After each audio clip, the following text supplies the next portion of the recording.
Assalamualaikum, hörmətli Şərq Türkistanlıq qeyrindaşlar. Şərq Türkistan xəbər agentliğinin xəbərlər proqramısını görüşünüzü qısqın qarşı alırıq. Ən aldı bilan xəbərlərimizin qısqaça məzmununu tanıştırıb ötürük. Şərq Türkistan sürgündə hökuməti tinchlik kengişini Şərq Türkistan üçün hərəkətə ötüşkə çağırıq qıldı. Şərq Türkistan sürgündə parlamentining a'zolari xalqaro jamiyatni Şərq Türkistanning mustaqillik ko'rishiga yordam berishga chaqiriq qildi.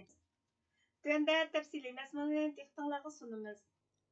NBC xəbər to'rining 19 fevral kunidagi xabarida aytilishicha, Amerika prezidenti Donald Trumpning tinchlik kengashi tunigun atgan Washingtonda tunji qatimliq ochilish marosimida G'azadagi ojiz urush to'xtatish vaziyatining keyingi bosqichiga markazlashdi. Yig'inga oz deganda 40 davlatning vakillari qatnashishi kutilgan bo'lsa-mu, ammo Amerikaning bir qism muhim ittifoqdoshlari yig'inga qatnashmadi. Sharq Turkiston surgunda hukumati 19 fevral kuni tinchlik kengashini Şərq Türkistan üçün hərəkətə ötüşkə çağırıq qılıb bayonot e'lon qılıb mundaq dedi. Şərq Türkistan sürgündə hökuməti prezident Donald Trump və tinchlik kengashining davlatlarni bir yerga jam qilib, G'azani qayta qurish va boshqarish yo'li uchun konkret va'dalarni qo'lga keltirganligini va moslashgan davlat harakatining o'lchangudek natijalarni elib kelganligini namoyon qilganligini olqishlaydi. Şərq Türkistan sürgündə hökuməti tinchlik kengashini Xitoy Xalq Cumhuriyatining mustamlikachi hukmronligi ostidagi besilingan davlat Şərq Türkistanga o'xshash jiddiy va strategik diqqat bilan qarashga chaqirdi.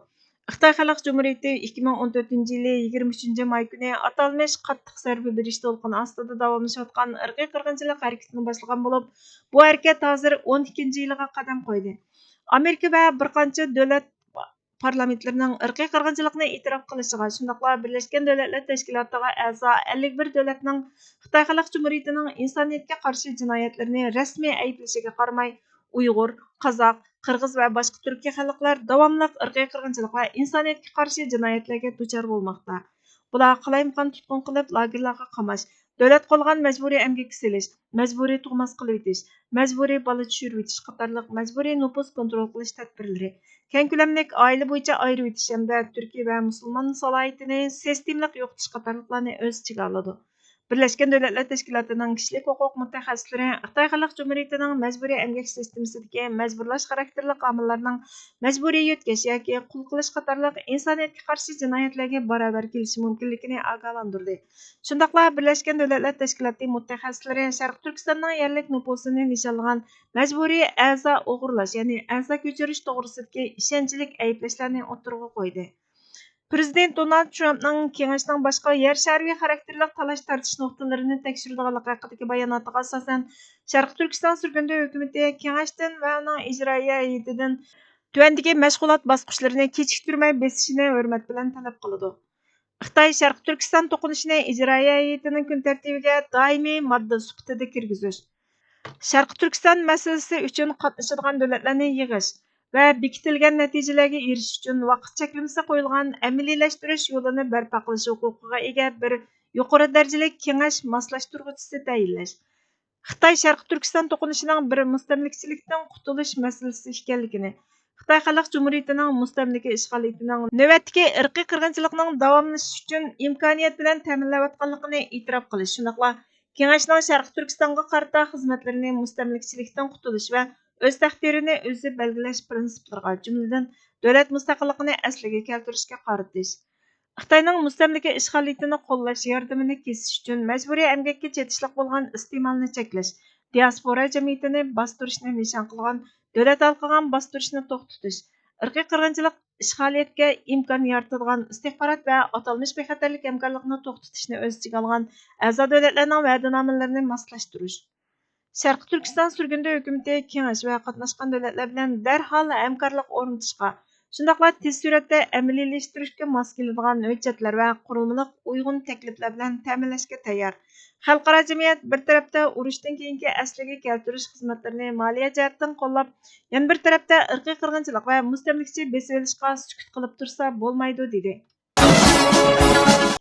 Sharq Turkiston surgunda parlamentining a'zosi, Sharq Turkiston xabar agentligining boshqaruvchisi Fatima 17 fevral kuni Davlat oliya mediasining ziyoratini qabul qilib, Sharq Turkistonning tarixi, Xitoyning ishg'ol qilib olishi, İşğaldan keyinki Şərqi Türkistan xalqının beshiga kelgan jabr zulmlarni bo'libmi 2014-yili Xitoy irqiy qirg'inchilikni kuchaytgandan keyin 1900 dan ortiq jazo lagerlarini qurib, millionlarcha insonlarni tutqun qilib, qattiq qiynash, organlarini sug'urib olish, qisirlashtirish, bosqinchilik qilish, tug'mas qilib etish, hamilisini tushirib etish, majburiy emgak silish qatorliq vahshiy usullarda irqiy qirg'inchilik yurgizib kelayotganligini yaqinda Birlashgan Davlatlar Tashkiloti e'lon qilgan dokladga qaraganda 13 million 750 ming ish kuchini 2021 yildan 2025 yilgacha to'sish planini amaliylashtirganligini, Xitoyning 2021 yil e'lon qilgan Aqtashliq kitobidagi har yili 1 million 290 mingdan ortiq xalqni atalmish tarbiyalash markaziga avatganlik bayonlaridan 7-8 million xalqimizning jazo lagerlariga qamalganligini, Xitoyning irqiy qirg'inchiligining sababining Sharqi Turkistondagi Uyg'ur va boshqa Turkiya xalqlarini tamoman yo'qotish, O'rta Osiyodan boshlab dunyoning har qaysi joylariga kengayish ekanligini, Sharqi Turkistonning mustaqilligini asliga keltirishning irqiy qirg'inchilikni to'xtatishdagi birdan-bir yo'l ekanligini, buning uchun yordam qilishni va Xitoy mollarini boykot qilishni talab qilganligini aytdi. Tek yolu Doğu Türkistan, Çin'in o işgalini durdurmak. Vatan insoniy haq va huquqni kapolatga ega qiladigan makondir. Vatan mushxil vasfga sazovor bo'lish sifati bilan o'rlikning, haqiqatning va adolatning yashamgohi, ko'klam zamini, biliqning suvdan ayrilishi, biliqning mavjudligi uchun hayotiy tahdid elib kelganidek, vatanning o'rlikdan, haqiqatdan va adolatdan ayrilishi o'xshashla vatanning mavjudligi uchun hayotiy tahdiddir. Mustamlikachilik, zulm va adolatsizlik mazkur hayotiy tahdidning ko'rinma yuzlari. Bu uch tahdid yo'qotilmay turib, o'r vatandan, adolatlik millatdan so'z echish mumkin emas. Qarshilik ko'rsatish va mujodala qilish orqali mustamlika ostidan qutulish mumkin. Lekin qulluqdan ozod bo'lishning o'zi yetarlikmi deganda, albatta yetarlik emas. Chuqur vatanning o'rlikka erishishimi kapolatga ega bo'lishi kerak. Bu vajidan har qanday bir vatan mujodalasida mustamlikachilikni qo'g'lab chiqarishdan sirt, shu vatanni zulmdan va adolatsizlikdan tozalash, adolat o'rnatish shartdir. Ana shu chog'da vatan na faqat ozod vatanga aylangan, balki hur vatanga aylana oladi. Burxon Muhammadning yozmalaridan elindi. Bugungi xabarlarimiz bu yerda oxirlashdi. Kelar qitimli programmamizda ko'rishguncha Allohga omonat bo'linglar.